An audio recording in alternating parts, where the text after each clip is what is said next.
మీకు స్థిరమైన డిసిప్లిన్ ఉండాలి. ఏముండాలి చెప్పండి? డిసిప్లిన్, క్రమశిక్షణ ఉండాలి. డిసిప్లిన్. క్రైస్తవులు అంటే క్రమశిక్షణకు పేరు గాంచిన వారు. క్రైస్తవులు అంటే క్రమశిక్షణ అంటే. చాలామంది క్రైస్తవ స్కూల్స్ ఎందుకు పంపిస్తారు తెలుసా? Why the people send to Christian schools, Catholic schools పంపిస్తారు. చాలా మంది తెలుసా? క్యాథలిక్ స్కూల్స్ ఏముంటాయి తెలుసా? క్రమశిక్షణ ఉంటుంది. మేము మురళీనగర్లో ఉన్నప్పుడు, మురళీనగర్లో మా ఓనర్ గారు కలెక్టర్ గారు. ఆయన కలెక్టర్ గారు. వాళ్ళ నాన్నగారు కట్టారు, వాళ్ళ అబ్బాయి ఏమో కలెక్టర్. ఆయన ఎప్పుడు నాతో ఏమనేవాడు తెలుసా? ఈరోజు మా అబ్బాయి కలెక్టర్ అయ్యాడంటే, బాబు అది మీ క్యాథలిక్ స్కూల్లో చదువుకున్నాడు, మీ క్రిస్టియన్ స్కూల్లో చదువుకున్నాడు, మీ క్రిస్టియన్ స్కూల్లో చదవడం వల్ల మా కుమారుడికి ఆ డిసిప్లిన్ ఎక్కడికి పోలేదు అన్నాడు. కాబట్టి అంటే క్రైస్తవులకున్న పేరు తెలుసా? డిసిప్లైనర్స్. వారు క్రమశిక్షణ కలిగిన వారు. కాబట్టి క్రమశిక్షణతో మనం ఏం చేయాలంట? మన గురి కలిగి ముందుకు వెళ్ళాలి. లేకపోతే ఏమో తెలుసా? మన వాడ డ్రిఫ్ట్ అయిపోతుంది, మన ప్రయాణము డ్రిఫ్ట్ అయిపోతుందండి. కాబట్టి ప్రియమైన దేవుని బిడ్డలారా, దేవుని సంగమా, మనము పళ్ళు తోముకోలేదు కొన్ని పళ్ళు ఏమవుతాయి? కొందరు పళ్ళుతో కూడా తినేస్తూ ఉంటారు, రోజు తినేస్తూ ఉంటారు. ఒకే రోజు ఏమవుద్దంట? ఉన్న పళ్ళన్నీ ఊడిపోతాయి. డిసిప్లిన్ ఉండాలి. Discipline, they should be A discipline. కొందరు స్నానం చేయకుండా సెంట్లు కూడా ఎత్తా ఉంటారండి. ఆ సెంటు ఉన్నంతసేపు వాళ్ళు పక్కన కూర్చోవచ్చు. సెంట్ అయిపోయింది అనుకోండి, ఇంకో సెంట్ వస్తుంది వాళ్ళ దగ్గర.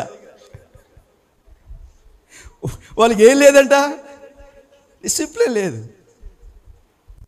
అంటే పై పైన ఏదో చేయాలనుకుంటారు, కానీ పైన చేసినంత మాత్రాన జీవితాలు స్థిరంగా ఉండవండి.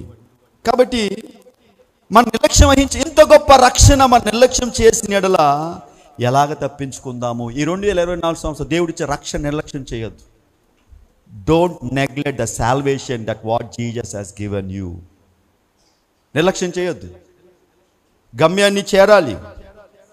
కాబట్టి చాలా పర్యాలు ప్రభు ద్వారా చెప్పబడిన మాటను మనం గుర్తు చేసుకోవాలండి. దేవుడు మనకు క్రమశిక్షణ ఇచ్చాడండి. ప్రపంచంలో మరి ఏ మతములో కూడా లేని గొప్ప విషయం ఏదో తెలుసా? క్రమశిక్షణ. There is no other thing where we can find the discipline. We can find the discipline only in Christianity. ఇది చాలా అద్భుతమైన విషయం అండి. కాబట్టి మనకు దేవుడిచ్చిన గొప్ప నిర్ధారణ ఏడు తెలుసా? బైబిల్ ధృవీకరిస్తున్న 2000 సంవత్సరాల క్రితము దేవుడు తన ప్రజలకు చెప్పిన మాట అండి. ఈరోజు అదే మాట ప్రజలకు ప్రకటించబడుతుంది. మనకు నిరీక్షణ ఏంటి తెలుసా? మనం బలమైన రాయి పైన ఉన్నాం. We are in the solid ground. బలమైన రాయి క్రీస్తు అనే బండ మీద మనం నిలబడ్డామండి. కాబట్టి మనం జీవించేటప్పుడు మనము ఎక్కడ కూడా తప్పిపోకూడదు. ఎబ్రీ రాసిన పత్రిక 6:19. ఈ నిరీక్షణ నిశ్చలమును స్థిరమునై మన ఆత్మకు. చూడండి, ఈ నిరీక్షణ, ఏ నిరీక్షణ అయితే మనం యేసుక్రీస్తును కలిగి ఉంటామో, ఈ నిరీక్షణ లంగరు వేసినట్లుగా ఏం చేస్తుందంటే మనలను తెరలోపల ప్రవేశించుచున్నది. ఈ నిరీక్షణ నిశ్చలమును స్థిరమునై మన ఆత్మలకు లంగర వేస్తుంది, తెర లోపలకు మనం ప్రవేశింపజేస్తుంది, గమ్యానికి మనం తీసుకొని వెళ్తుందండి. ఏ నిరీక్షణ అంటే యేసునందు విశ్వాసం ఉండే నిరీక్షణ. క్రైస్తవ్యానికి 3 గుర్తులను: ఒకటి క్రాస్, ఒకటేమో సిలువ, రెండోదేమో చేప, మూడోదేమో లంగరు. ఈ క్రైస్తవ్యానికి గుర్తులండి. మీరు యూరోప్ వెళ్ళారనుకోండి, యూరోప్లో చేప ఉంటుంది, ఇక్తోస్ అంటారు దాన్ని, చేప. క్రాస్ క్రైస్తవ్యానికి 3 గుర్తులు. బహుశా మీరు వినలేదేమో. క్రైస్తవం 3 గుర్తులు. ఒకటి సిలువ, సిలువ అన్న క్రైస్తవ్యమే, చేప ఉన్న క్రైస్తవ్యమే, లంగరున్న క్రైస్తవ్యమే. సో లంగర్ దేనికి ఉపయోగిస్తాము? వాడ తప్పుపోకుండా స్థిరంగా నిలబడటానికి. అటువలే మనము ఈ 2024 సంవత్సరంలో స్థిరంగా నిలబడాలంటే యేసు అనే లంగర్ పైన మన జీవితాలు మనం ఏం చేసుకోవాలి? కట్టుకోవాలి. Don't drift. తప్పుపోవద్దు.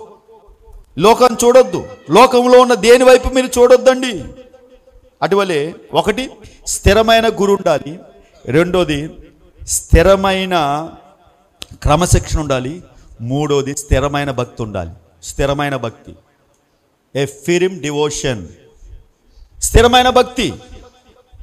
ఈ చివరి విషయం అండి, స్థిరమైన భక్తి ఉండాలి. హెబ్రీ రాసిన పత్రిక 6వ అధ్యాయంలో మనం చదివినప్పుడు అపోస్తలుడైన పౌలు గారు ఇదే విషయాన్ని తెలియపరుస్తున్నాడండి. లంగరు వేసినట్లుగా, అనగా మన విశ్వాసం స్థిరంగా ఉండాలి.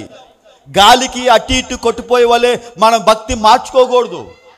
ఏ గాలికి ఆ గొడుగు, ఏ గాలికి ఆ గొడుగు వేసుకోకూడదండి. ఎండకు గొడుగా లేకపోతే వర్షానికి గొడుగా?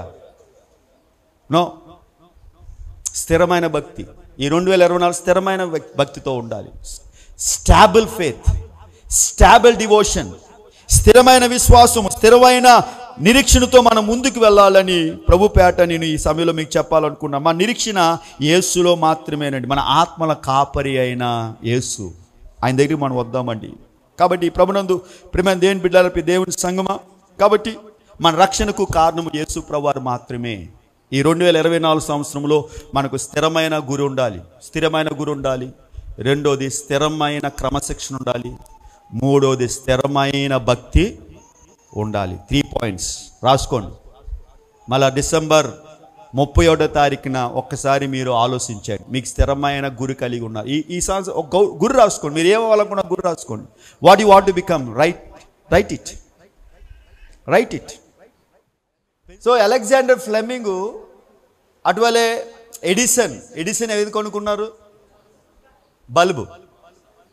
సో ఎడిసన్ 80 ఏట బల్బును కొనుక్కున్న. 80 years he invented bulb at his 80 years, 80 సంవత్సరం.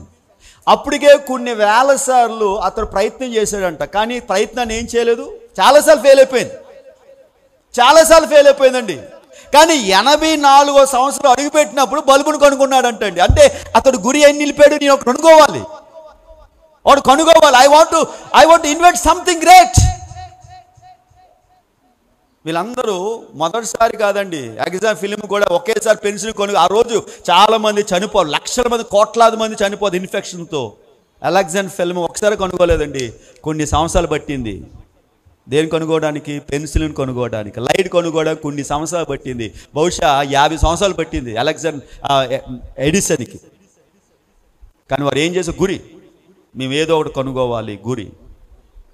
మీకు ఈ సంవత్సరం గురి ఉండాలి. గురేటో తెలుసా? పొట్ట పెంచుకోవడం కాదండి, నిద్రపోవడం కాదు.